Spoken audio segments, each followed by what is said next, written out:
All right, let's start with a Java introduction for Minecraft and Hytale modding. All right, and we find ourselves here in the Java introduction for, like I said, Hytale and Minecraft modding. In this very beginning, I just want to give you an overview of what we will learn in this series. I do highly recommend you take a look at it because it's going to basically give you pointers as to which topics come in which order, and also it's going to give you an overview of the assignments that are going to come up. Broadly speaking, the entire series is split up into 5 big areas. The first thing is going to be absolute basics. Then we're going to get into a few more intermediate topics. Then we go into object-oriented programming. Then we go into object-oriented programming sort of advanced steps. And then finally, some coding tips after the last assignment. In between each of the areas, we're going to have different assignments. Those are optional, and I will always provide a solution that I made myself. And on one of the assignments, I will also go through the solution step by step and my thoughts while I'm doing it live. Hopefully those thoughts are going to be useful to you and how I basically arrived at that solution. One more thing that's quite important, of course, for Minecraft modding, Java is basically essential. You will need it one way or another.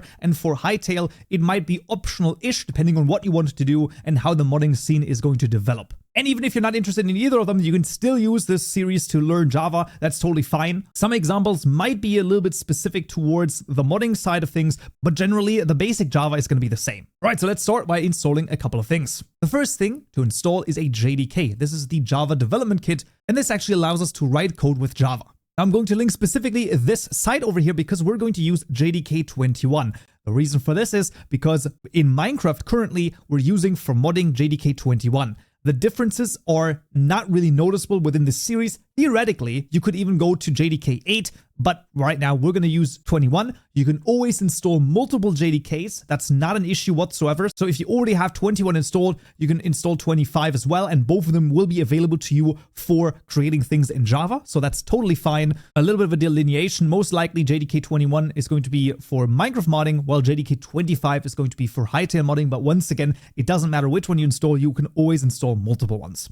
So for JDK21, we're going to go down and I'm going to choose Windows over here. This is going to be the installer. So I'm just going to click the download button right here, and that is going to download it. In just a second, we will see that this is going to download, hopefully. Otherwise, we can just click. There we go. There it downloads. And this is installed on your PC like any other program. So we'll simply click this, get an installation wizard over here, and we'll simply click through. Of course, read the license agreements. Yes, absolutely. I'll install it for all users on this machine in my case. Here, I do want to modify the path variable. I will associate jar files with Java JDK, and I also want to override the Java home variable. This is quite important because the Java home variable is a variable in your Windows machine that basically points to wherever your Java is installed. This is just going to make sort of a few error things a little bit easier. Do note, obviously, that if you have multiple JDKs installed, the Java home variable can only ever point to one of them. You can, however, within our sort of text editor that we're going to install in just a second, we can change what we point to in terms of the Java variable for a specific project as well. So this is a global variable that's going to be used as default, but we can also override that, let's say. In this case, I'm going to say, okay, I'm going to hit next, I'm going to hit install, and then from here we go and just wait until it is installed. All right, done and done. So we can hit finish and we can continue now installing our IDE. In this case, we will use IntelliJ Idea, of course, also linked in the description below. Here, very importantly, we want to scroll down to the community version. I once again want to basically hammer this in. We want to scroll down to the community version. This is the one that is free and built on open source. Absolutely everything that we need. We do not need the ultimate version. We want the free community version that we get by scrolling down. I repeat this so often because multiple people have bought the ultimate edition not needing it. We want the community edition, the free and open source one. We simply scroll down over here and then hit the download button for whatever we need. As you can see, this is in this case for Windows. We download it. It pre-detects that it's for Windows. I'm pretty sure that it is available for all of the other platforms as well. You can also double check after you've downloaded it that the exe that you've downloaded is called Ideal C. That means that this is the community version. We're using IntelliJ because I'm simply used to using IntelliJ. If you want to use something like VS Code, you can. However, if you are a complete beginner, then I just recommend using the same tool that I'm using because otherwise it might get confusing. That's pretty much all that there is to it. But in theory, yes, you can use Eclipse, you can use VS Code. Heck, you can use, if you want to, Notepad++.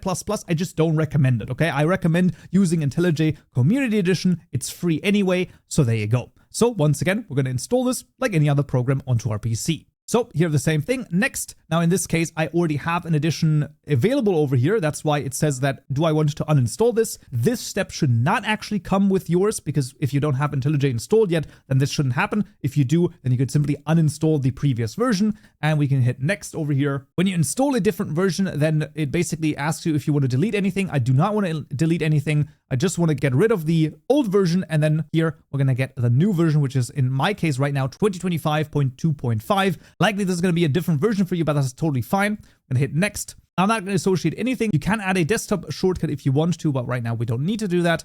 We are going to hit next, install, and there we go.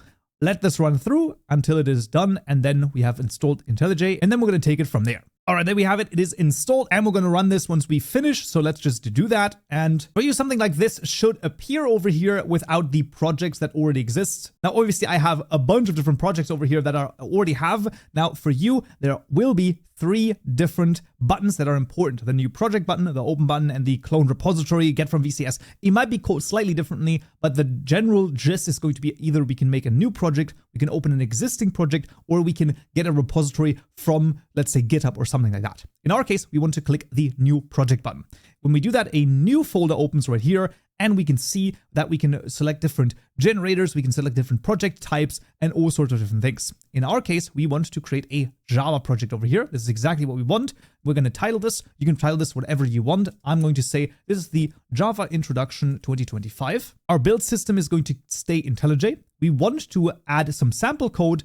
In the advanced settings, you can also change, the module name, the root. We don't really need to change anything over here. In the location, we can, of course, change the location of the folder. So let's just change that. We simply click the browse button over here. Now this will create it for me in my YouTube location, and it's going to be called Java Introduction 2025.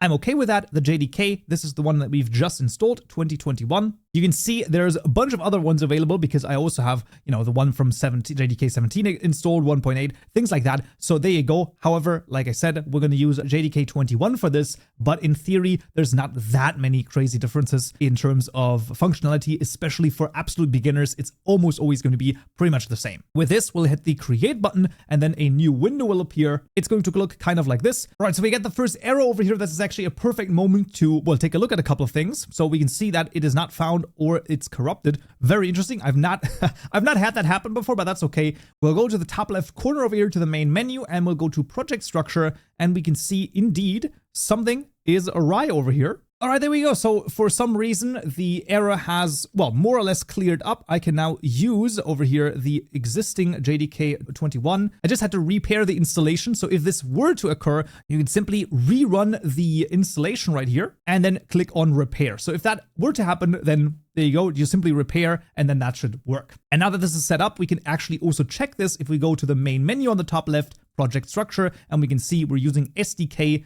21, which is exactly the one we wanted to use. This is 21.0.9, which is the most current version that we have so far. There you go. No errors are present, and this is exactly what we wanted to see. So for the time being, what we're going to do is we're going to make the project window here on the left a little bit smaller, just because this is our main focus, so to speak. We can zoom in over here, just hold Control and scroll, and we can see we not only have, sample code given to us already over here, we actually have all sorts of different things, like a breakpoint, a couple of explanations. We will actually ignore most of this, and we will even delete a small thing. And that is going to be this first closing curly bracket. We're going to select everything over here and then hit the delete button over here. Click backspace one more time, and now this is set up like this. We'll also click on this red dot right here just to remove it. And now we have pretty much what we want in this case. Very importantly, right now for the time being, the only things that interest us are between this curly bracket right here and between this curly bracket. You can even see if I put the caret over here, then the other curly bracket highlights. So everything in between here, this is what we are going to focus on for the time being.